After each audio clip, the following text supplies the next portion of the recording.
Ligtas na narating ng tropa ng Philippine Marines at mga miyembro ng media ang Ayungin Shoal kahit na tinangka silang harangin kahapon ng mga barko ng China. Nagdala sila ng mga supply para sa mga sundalong nagbabantay sa lumang warship ng Pilipinas noon. At napalitan na rin ang ilan sa kanilang mga bagong tauhan. Balitang hatid ni Ian Cruz.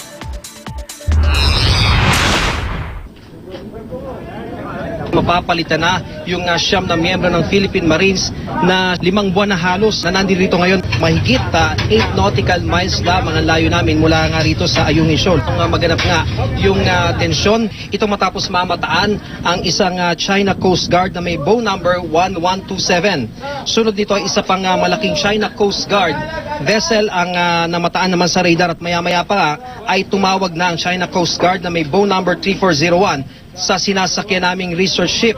Nakapag-radyo ito sa pamamagitan ng distress channel tungo sa sinasakyan naming puting research ship ng Philippine Navy, pero may tatak ito ngayong BFAR. Sinabi ng tinig na magpakilala ang sinasakyan namin. Sinabi rin nilang nasa teritoryo daw kami ng People's Republic of China, kaya kailangan na raw naming umalis sa lugar. Nagpakilala naman ang head ng mission na si Lieutenant Senior Grade Ferdinand Gato at sinabing barko ng Republika ng Pilipinas ang kanilang nakontak. Sinabi rin niya na ang mission nila ay mag-resupply na at mag-rotate ng tropa.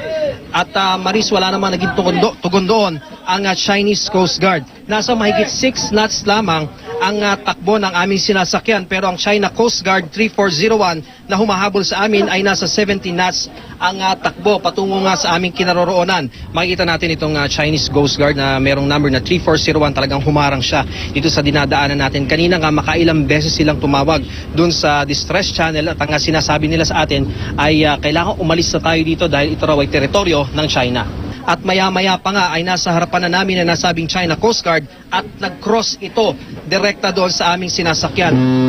Ilang beses na nag-blow ng horn ang China Coast Guard at isa pang beses na nag-cross sa amin sa distansya na 70 yards lamang, kaya naman napakalapit talaga. Pero desididong makarating sa Ayungin Shoal ang kapitan ng barko na si Lieutenant Junior Grade Sherwin Bulahan. Inikutan lamang nito ang China Coast Guard, kaya naman pasado 2:00 ay nakapasok na kami ng Ayungin Shoal. Mababaw lamang, Maris, itong Ayungin Shoal, kaya naman hindi na nakasunod ang dalawang barko ng China Coast Guard. Gagawin ko ang lahat na higpitan ko ang security ng detachment ito. Yung mga Chinese, kailangan ba di tayo magpapaduro sa kanila? Sa aming tungkulin, panindigan namin kung ano mangyari dito sa detachment ito. At bandang 3:00 nga ng hapon, Maris, ay nakarating na kami dito mismo sa BRP Sierra Madre. Sir, paano kayo nung wala ng supply na pagkain? Anong ginagawa ninyo mga sundalo? Request kami ng para-dropping through aircraft. Nagagawa naman yun. Nagagawa naman. Pero paano kung walang para-dropping? Ayun, minsan may dumadaan dito na mga fishing vessel. Hingi kami ng tubig inumin. Pang ulam naman dito na napakaraming isda. At nangangawil din trupa, namamana. Kaya na mahirap mawala ng tubig.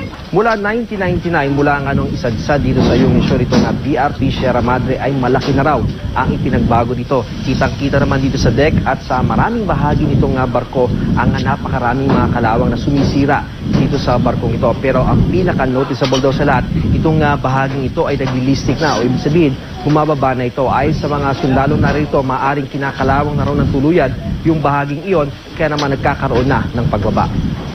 Ian Cruz, GMA News.